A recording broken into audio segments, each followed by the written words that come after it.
This video sponsored by EduQuest. இது online courses provide பண்ணுற கம்பெனி. இதில் நிறைய ஆன்லைன் கோர்சஸ் இருக்குது. உங்களுக்கு advance marketing combo, digital marketing student combo, accounting and GST combo, advance stock marketing, இன்னும் நிறைய ஆன்லைன் கோர்சஸ் இருக்குது. இதோட லிங்க் உங்களுக்கு டிஸ்கிரிப்ஷனில் கொடுக்குறேன், யூஸ் பண்ணிக்கோங்க. The struggle to find courses that truly speak your language, it's finally over. Welcome to EduQuest, where learning is made just for you. At EduQuest, we bring you a wide range of online courses, from career building programs to skill boosting masterclasses, all in your regional language. Because we believe language should never be a barrier to success.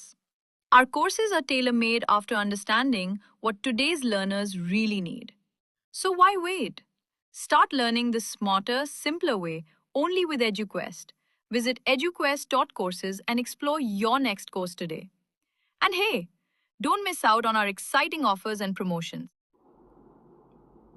மொத்தமாக மாறிய மந்த்ரா 9 ஆண்டுகளுக்கு பின் reentry தந்த படத்தில் தெரியுமா?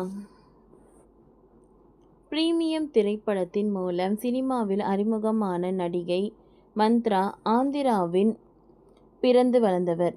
6வது வயதிலேயே குழந்தை நட்சத்திரமாக தெலுங்கு சினிமாவில் நடிக்க தொடங்கிய இவர் பல நல்ல கதாபாத்திரங்களில் நடித்துள்ளார். சினிமாவை விட்டு விலகி இருந்த மந்த்ரா சினிமாவில் மீண்டும் ரீஎன்ட்ரி கொடுக்க உள்ளார். நடிகை மந்த்ரா அருண் விஜய்க்கு ஜோடியாக பிரீமியம் படத்தில்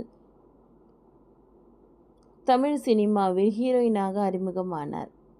தெலுங்கில் ராசி என்ற பெயரில் நடித்த இவர் பிரியம் படத்திற்காக தனது பெயரை மந்த்ரா என மாற்றிக்கொண்டார். இவர் நடித்த முதல் படம் தொடர்ந்து மந்த்ராவிற்கு அடுத்தடுத்த படங்கள் நடிக்கும் வாய்ப்புகள் வந்தன. தமிழ் மட்டுமல்லாமல் தெலுங்கு, கன்னடம், மலையாளம் என அனைத்து மொழி படங்களிலும் ஹீரோயினாக நடித்துள்ளார். அஜித்துடன் இரட்டை ஜடை வயசு, விஜயுடன் லவ் டுடே, பெரிய இடத்து மாப்பிள்ளை, கங்கா கௌரி, தேடினேன் வந்தது, கலாட்டா கல்யாணம், கொண்டாட்டம், புது குடுத்தனம், கண்ணன் வருவான், குபேரன், சிம்மாசனம் என பல படத்தில் நடித்து வந்தார்.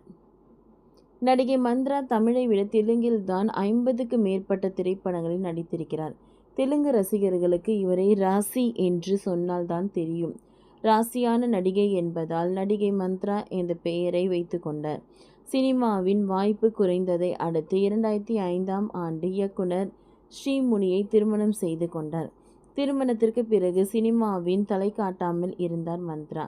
அவருக்கு 10 வருடங்கள் கழித்துதான் குழந்தை பிறந்தது. குழந்தை பிறந்த பின் சின்ன திரையில் ரீஎன்ட்ரி கொடுத்த நடிகை மந்த்ரா குணச்சித்திர கதாபாத்திரத்தில் நடித்து வந்தார். இதற்கிடையே மௌலி ராதாகிருஷ்ணன் தயாரித்து நவீன் டி கோபால் இயக்கி அருணாச்சலம் ஜனனி நடித்துள்ள உசுரே படத்தில் நடிகை மந்த்ரா முக்கிய ரோலில் நடித்துள்ளார். 2016ஆம் ஆண்டு கவலை வேண்டாம் என்கின்ற படத்தில் மந்த்ரா நடித்து இருந்தார். தற்பொழுது 9 ஆண்டுகள் பிறகு கழித்து தமிழில் மீண்டும் மந்த்ரா நடித்துள்ளார். நடிப்பது குறித்து பேசிய மந்த்ரா, தமிழ் சினிமாவை விட்டு நான் எங்கும் போய்விடவில்லை. இடையே கொஞ்சம் கேப் விழுந்து விட்டது. நல்ல கதாபாத்திரத்திற்காக காத்திருந்தேன். அந்த வகையில் உசுரே படத்தில் நடித்துள்ளேன். நிறைய பேர் அம்மா கதாபாத்திரத்தில் நடிக்கிறார்கள். நானும் அப்படி ஒரு அம்மா ரோலில் நடித்து விட்டு போக விரும்பவில்லை. ஒரு நாள் படப்பிடிப்புக்காக இருந்தாலும் அந்த கதாபாத்திரம் வலிமை மிக்கதாக இருக்க வேண்டும். அப்படிதான் இந்த படம் எனக்கு கிடைத்துள்ளது என்றார். ஓகே ஃப்ரெண்ட்ஸ், இந்த வீடியோ உங்களுக்கு யூஸ்ஃபுல்லாக இருந்ததுன்னா லைக் பண்ணுங்கள், ஷேர் பண்ணுங்கள், சப்ஸ்கிரைப் பண்ணுங்கள். தேங்க்யூ.